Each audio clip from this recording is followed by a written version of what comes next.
हमारे YouTube channel पे आपका स्वागत है। इस वीडियो में मैं एक YouTube चैनल के ऊपर बात करने वाला हूँ। उसका नाम है द इल्यूमिनाटी शो। इस चैनल पे नो फैब से रिलेटेड वीडियोस अपलोड होता है। ऑलमोस्ट सारी वीडियो ही नो फैब के ऊपर है। वो नो फैब कंटिन्यू रखने के लिए कुछ सॉल्यूशंस देते हैं कि आप व्हाट्सअप, फेसबुक, इंस्टा और वेबसाइट पे विज़िट मत करो, अपने बुरे दोस्तों से मत मिलो, क्योंकि हो सकता है कि आपका नो फैब का चेन बीच में ब्रेक हो जाए। तो ये सारी जो ये नॉलेज देते हैं, ये शॉर्ट टर्म के लिए अच्छा है, मगर लॉन्ग टर्म में इसका कोई रोल नहीं है, क्योंकि आप कितने दिन तक इन सब चीज़ों से दूर रह सकते हो। एक ना एक दिन तो आपको इन सब चीज़ों को यूज़ करना ही पड़ेगा। तो ये लॉन्ग टर्म कोई सॉल्यूशंस नहीं है।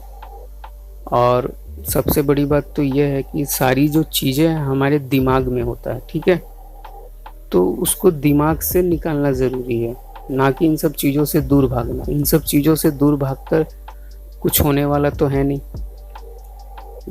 आपका तो जो थॉट है, जितनी गंदगी है, वो तो आपके माइंड में भरा पड़ा है। तो इन सब चीज़ों से आप दूर भी चले जाओगे तो वो आपके दिमाग में रहेगा ही। खैर, तो इन सब सारी चीज़ों की जो वो नॉलेज देते हैं, वो मुझे कहीं ना कहीं इनकम्प्लीट सा लगा। क्योंकि अगर वाकई में आप अपने अगर वीर्य की रक्षा कर रहे हैं, अपने सीमेन को बचा रहे हैं, तो आपको उन सब चीज़ों को फॉलो करना चाहिए जो आयुर्वेद में लिखा है। आयुर्वेद में जो इंस्ट्रक्शन दिए हैं, आपको उन सब चीज़ों को फॉलो करना चाहिए, जो कि शुभम भाई अपने वीडियो में बताते ही नहीं हैं। बस कहते हैं कि आप नो फैब करो, नो फैब करो, नो फैब करो, और इन सब चीज़ों से दूर रहो। आयुर्वेद में बहुत अच्छे तरह से समझाया है कि जब आप अपने सीमेन को बचाते हो, अपने वीर्य की रक्षा करते हो, तो आपको किन किन बातों को फॉलो करना चाहिए। उसका एक पूरा प्रोसेस है। और एक वो वीडियो में कहते हैं कि आयुर्वेद में ब्रह्मचर्य का पालन करने को कहा गया है।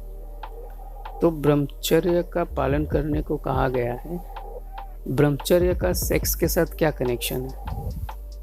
अगर आप रियल में पता करें तो ब्रह्मचर्य का सेक्स के साथ कोई कनेक्शन ही नहीं है। ये आजकल के मॉडर्न कल्चर वाले ब्रह्मचर्य को सेक्स के साथ जोड़ दिए। वाकई में ब्रह्मचर्य का मतलब कुछ और होता है। ब्रह्म का मतलब होता है दुनिया, भगवान, और चर्य का मतलब होता है उस आचरण को अपनाना। तो जो भगवान के आचरण को अपनाया या फिर उस दिनचर्या को अपने लाइफ में लेकर आया, उसे ब्रह्मचर्या कहते हैं। और ब्रह्मचर्या में ऐसे बहुत सारे स्टेप हैं। उस में सबसे लास्ट में आता है सेक्स।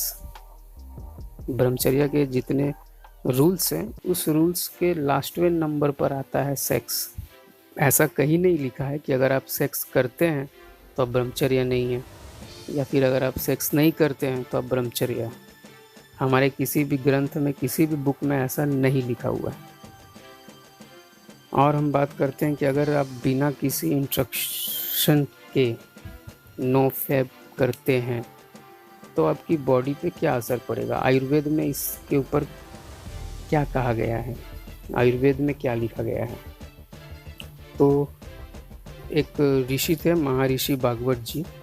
उन्होंने अपने पुस्तक में अष्टांग हृदय और एक उनकी पुस्तक है जिसका नाम है अष्टांग संग्रह, ये दोनों पुस्तक मिलाकर उनके टोटल 7000 सूत्र हैं।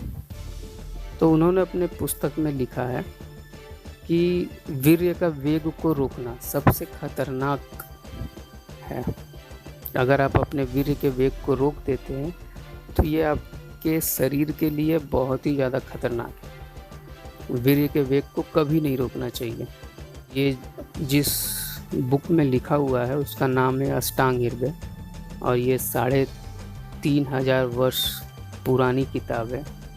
आयुर्वेद का जितना भी सारा कॉन्सेप्ट लिया जाता है वो इसी किताब से लिया जाता है। यहाँ तक कि स्वामी रामदेव भी जो आयुर्वेद के टिप्स देते हैं, अगर आप ये बुक लेकर आओगे तो देखोगे कि सारा जानकारी इस बुक में पहले से है।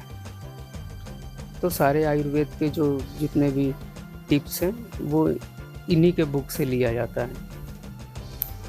तो वो अपने सूत्र में कहते हैं, मतलब अपने बुक में उन्होंने लिखा है कि वीर्य का वेग रोकना ये सबसे ज़्यादा खतरनाक है। तो उन्होंने इसे किसे रोकने के लिए कहा है? जो साधु संत महंत तपस्वी हैं, यही इस वेग को रोक सकते हैं, बाकी कोई भी इस वेग को ना रोके। गृहस्थ जीवन चलाने वाले, मतलब नॉर्मल लाइफ जो जी रहे हैं, उनके लिए उन्होंने कहा है कि गृहस्थी चलाने वालों के लिए वो बोलते हैं कि वो इस वेग को कभी ना रोकें। आयुर्वेद में इसके ऊपर बहुत लंबा डिस्कशन है, अगर मैं उन सब के ऊपर बात करूँगा तो बहुत टाइम हो जाएगा। सिर्फ थोड़ा सा मैं आपको ऊपर से समझा दे रहा हूँ। तो वो अपने सूत्र में यही कहते हैं कि साधु संत महंत ब्रह्मचारी तपस्वी, इस तरह के जो लोग हैं ना, उनको वो निर्देश देते हैं कि वे अपने वीर्य की रक्षा करें। अगर वो इसकी रक्षा नहीं करते तो उनका ध्यान लगाना है, या फिर जो उनकी साधु संत की जो इमेज है उस पर कहीं ना कहीं असर करेगा। और हम जैसे नॉर्मल लोगों के लिए वो क्या कहते हैं कि अगर इस वेग को रोका तो इससे खतरनाक कुछ नहीं है। मतलब जितने भी तरह के बीमारी है, अगर आप इस वेग को रोक देते हो तो हो सकता है बहुत से बीमारियों का सामना आपको करना पड़े। तो हम जैसे लोगों के लिए तो आयुर्वेद में लिखा ही नहीं है कि आप अपने वीर्य के वेग को रोकें, वो भी इस तरह के से रोकें कि बस कल से बंद कर दिया। अगर आप अपने वीर्य के वेग को रोकते हैं तो उसके लिए बहुत सारे रूल्स हैं, आपको उसको फॉलो करना होगा, तब जाके आप अपने वीर्य के वेग को रोक सकते हैं। वरना ऐसे आपके लिए ये बहुत ही खतरनाक है। साधु संत को आयुर्वेद में कहा गया है कि आप इस चीज़ को रोकें, क्योंकि ये उनके लिए सही है। अगर वो नहीं रोकते हैं तो उनके लिए खतरनाक है। और हमारे लिए कहा गया है कि अगर हमने इस चीज़ को रोका तो ये हमारे लिए खतरनाक है। तो उनको रोकने के लिए बताया गया है और हमें ना रोकने के लिए बताया गया है। क्योंकि आप देखिएगा, जितने भी साधु संत हैं उनका दिनचर्या और हमारा दिनचर्या एक जैसा नहीं है। उनका लाइफ हमसे अलग है, उनका रहना पीना खाना, उनका सारा ही चीज़ हमसे अलग है। और हमारा उल्टा है उनका।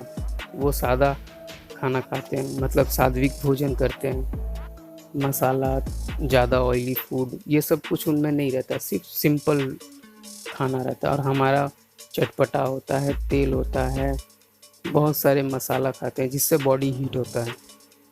तो हमें बताया गया है कि हम इस वेग को ना रोकें, और अगर रोकते भी हैं तो बहुत सारे रूल्स हैं, उसको फॉलो करके हम इसको रोक कर इसके बेनिफिट्स को ले सकते हैं। वरना ऐसे तो हमारे लिए ये घातक ही है, डेंजर है, ना ही रोके तो बेहतर है। शुभम भाई इंस्ट्रक्शन तो देते हैं मगर पूरा जानकारी नहीं देते, बस थोड़ा सा बोल देते हैं, उससे ही काम चला लो। तो मैं उनसे कहना चाहता हूँ कि अगर आप किसी को नॉलेज दे रहे हैं तो ठीक से नॉलेज दें, पूरा नॉलेज दें।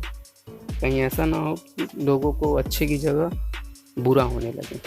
तो चलिए इस वीडियो को यहीं ख़त्म करते हैं। अगर आपको इस वीडियो पे डिटेल्स में जानना है कि नो फैब कैसे करना चाहिए, नो फैब के बेनिफिट्स कैसे मिलेंगे, क्या करना चाहिए क्या नहीं करना चाहिए, ये सारे टॉपिक को अगर हम कवर करेंगे तो आप कमेंट में बताइएगा, तो हम इस टॉपिक के ऊपर डिस्कस करेंगे कि नो फैब के क्या बेनिफिट्स हैं, कैसे मिलते हैं बेनिफिट्स, हमें क्या करना चाहिए क्या नहीं करना चाहिए, इसके ऊपर हम डिटेल्स में बात करेंगे। ओके, बस इतना ही आज के लिए। वीडियो अच्छा लगा हो तो लाइक करें, कुछ पूछना हो तो कमेंट करें, वीडियो को अपने दोस्तों में शेयर करें ताकि उन लोगों तक भी ये जानकारी पहुंचे, और चैनल को सब्सक्राइब करके बेल आइकन को हिट करना ना भूलें। इससे आपको हमारी वीडियो मिलती रहेगी और इसी तरह के नॉलेज आपको मिलती रहेगी। तब तक के लिए बाय, टेक केयर, अपना ध्यान रखें और दूसरों का भी ध्यान रखें।